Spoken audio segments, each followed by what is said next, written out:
Fast forward 289. Welcome back. I'm Larry. Tonight we're going to be working on my 351 Cleveland some more, so let's jump into it and take a look at what we got. We'll finally be installing the timer cover on here. Everything is checked out. The cam is degreed, cam bolts torqued down, our oil slinger is on, everything is good. So now let's get ready to install this timer cover finally. All right, so before we get ready to put the timer cover onto the block, we got to install our front seal. So do that. As always, I always spray down my surface with a little bit of carburetor cleaner, just to get any oils or dirt out of there. And this little bit of surface rust don't really matter. It's not that big of a deal. It's just because it's been sitting around since I got it back from the machine shop. But it's not that big of an issue. For these, on a Cleveland 400 and modified, they go in from the front of the timer cover, which is nice, makes them easy to replace if you ever have to. But it has this flat portion here where it sits in. And also, I just find me a good hard surface, have a metal beam under here. So I'll just sit it right here. And then that'll give us a good solid surface to hammer the seal in. Now, another thing I'll do is this red coating is technically supposed to be a sealant for it, but what I'll do is put a very light coat of RTV around the edge here and hammer it in, then wipe away the excess.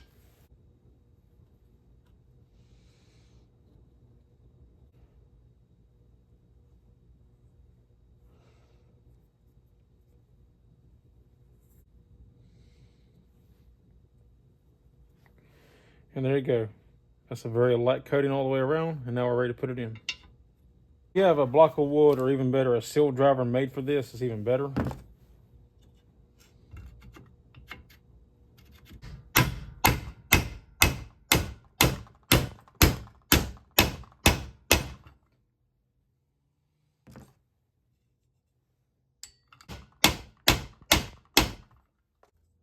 You just want to make sure that it's flat all the way around, just like so. And then if there is any excess RTV, wipe it off. But since we put such a light coating on here, none of it came out. You can also check the back side and see we look good.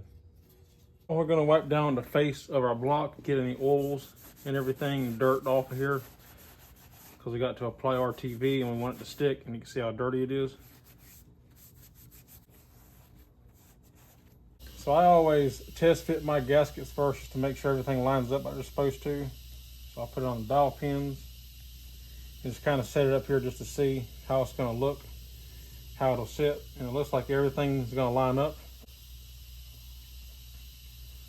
So now we can proceed to put RTV on the gasket. All right, so I went in and coated both sides of the gasket. I always coat the gasket, not the block or the timer cover, because you don't know exactly where it needs to be. This tells you exactly where it needs to be. And you just need a very light coating. You don't need to put it on here super thick.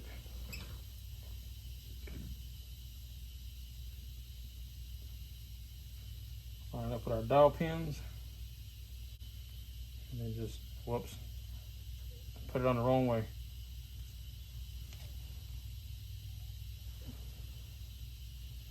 My mistake.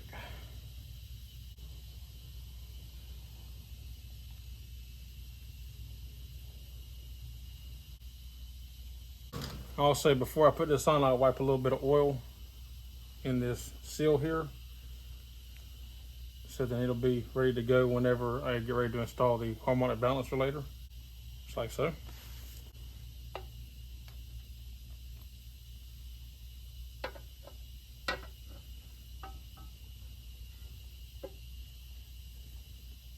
Now we're going to wipe off where our water pump goes, because I installed the water pump and timer cover at the same time. That way once you torque it down, you don't have to worry about coming back and interrupting that seal between the RTV gasket and the block. And again, make sure that you install it right.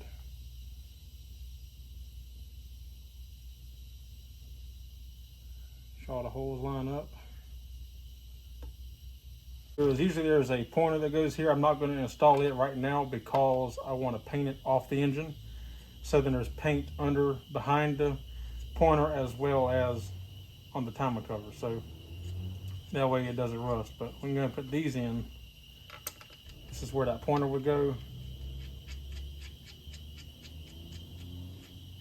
And then also one over here just to hold this corner down. So this water pump on a Cleveland 400 modified don't have a backing plate. Some engines do, like a 302. These don't. That's why you see the rust pitting. This plate is the back plate for the water pump, so as well as the timing cover. So it serves two purposes. But be sure that I always wipe down all my surfaces, but definitely wipe down this surface, because from the fact that they may put oil on here to prevent it from rusting. So you want to wipe all that off before installing it on here.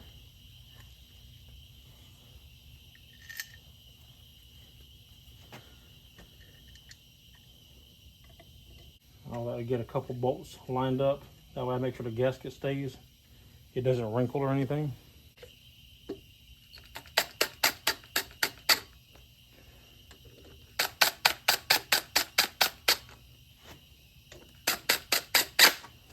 And you don't want to torque. I'm not going to torque them down with that. I'm just trying to get them ran up real quick.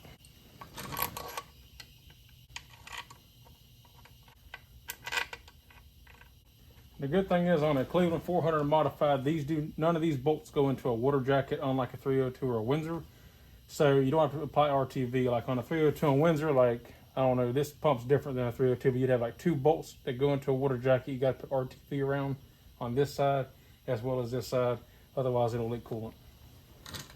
On this, they're all holes with bottoms, so you don't have to worry about it.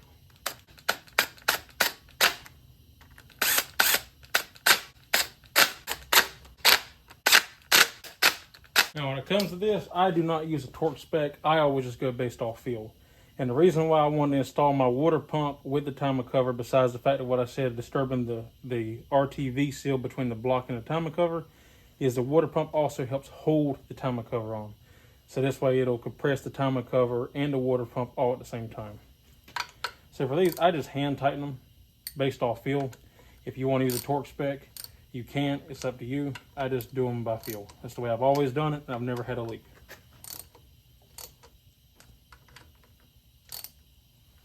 And I'll just go through several times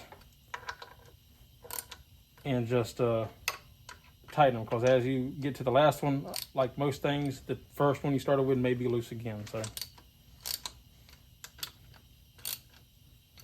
and I also note that like this one and this one will have to come out again, because it's where the alternator bracket goes, as well as I believe it's actually these here are for the power steering, so these are fine where they're at, but these two will have to come back out again.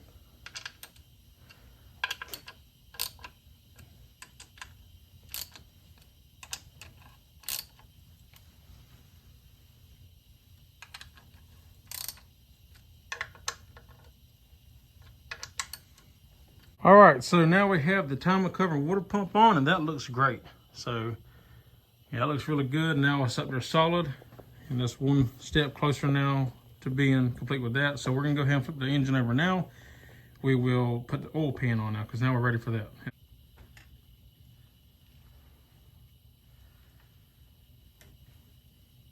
So with the engine upside down, now we can clean out which this is already clean. We just need to put our front and rear seal on, clean our block surface for our oil pan gasket, and then we can set the oil pan on, put the bolts in, and torque it down.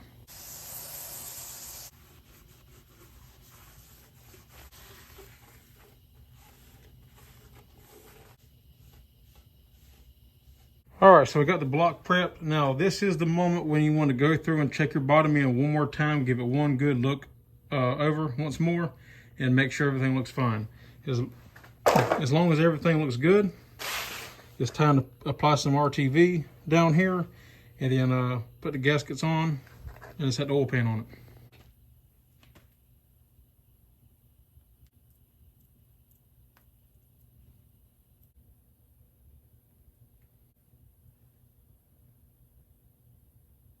All right, so now we can get ready to install our front seal here.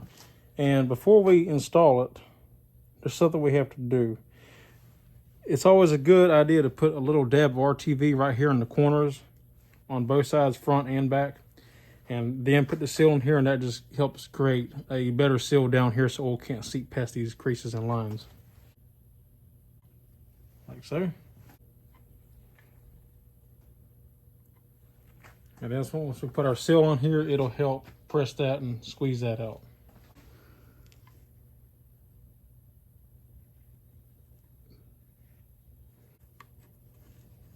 It might not sit down exactly right, but when we put the oil pan up here, we'll watch that and make sure it settles properly.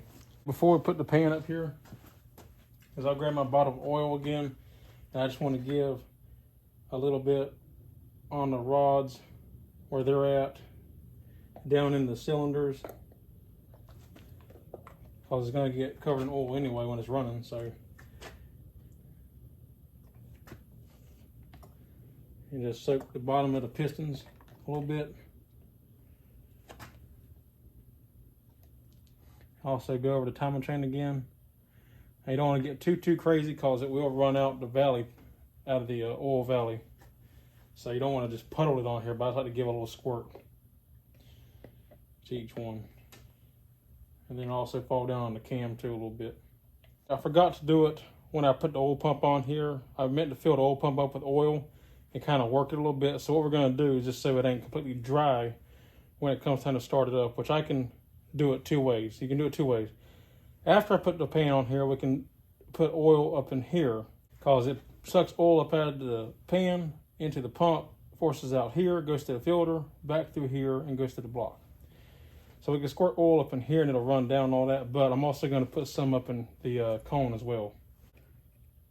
Just to, so it'll kind of have a build up in there. And then, like I say, after I turn the block back over with the oil pan on it, we'll squirt some up in here. That way it'll have some in here as well. If I do it now, it won't run up to it, so it won't do any good. And I also put just a light coating of oil on this seal so it can kind of move around on the pan as it needs to.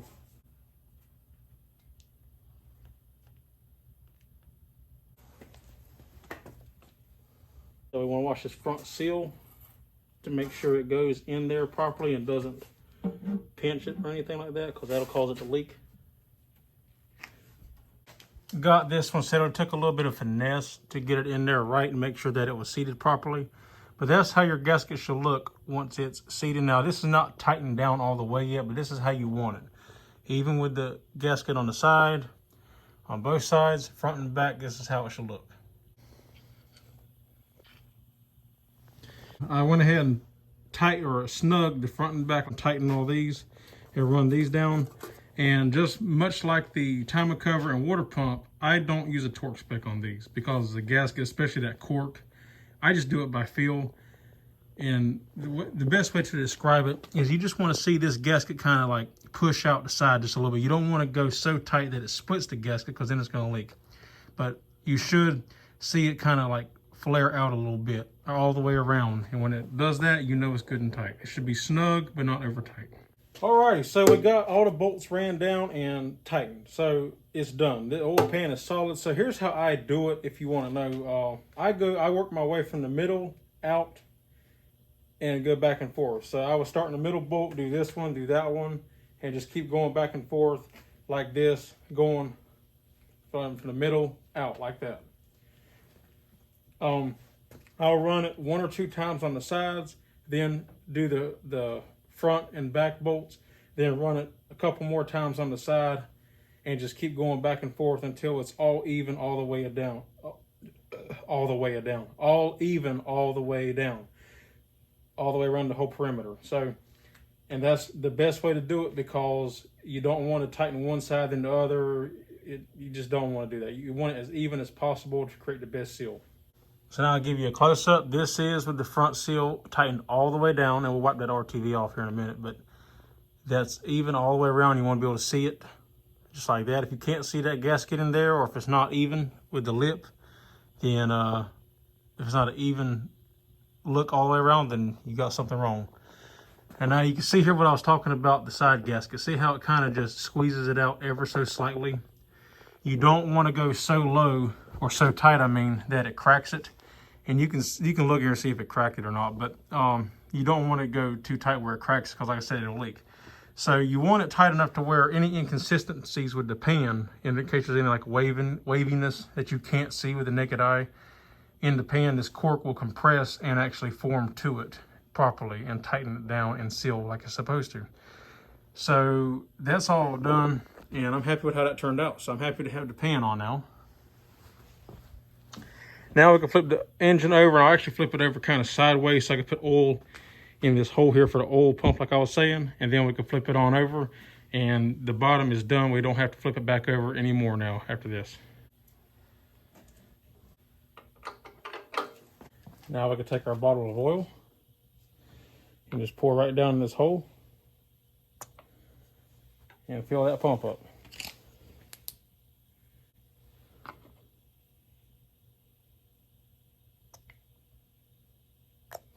Keep running down, and I'll keep adding it, and then that'll be full, and it'll settle on down to that pump.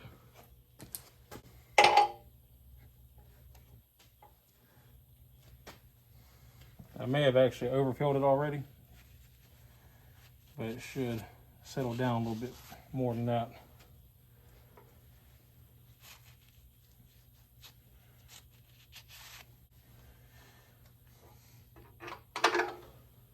Alrighty, well that's done deal for that part. Now I'm getting excited now. Now it's time for the heads, and that'll be in another video.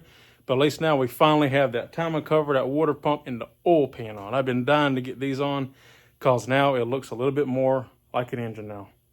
So that's all there is for this video. If you like the video, give me a thumbs up. I'd appreciate it. If you're not subscribed, consider subscribing. If you have any questions, comments, or concerns, leave them in the drop box down below. And that's all there is for this one. So till next time, I'll see y'all on the next one. Take care.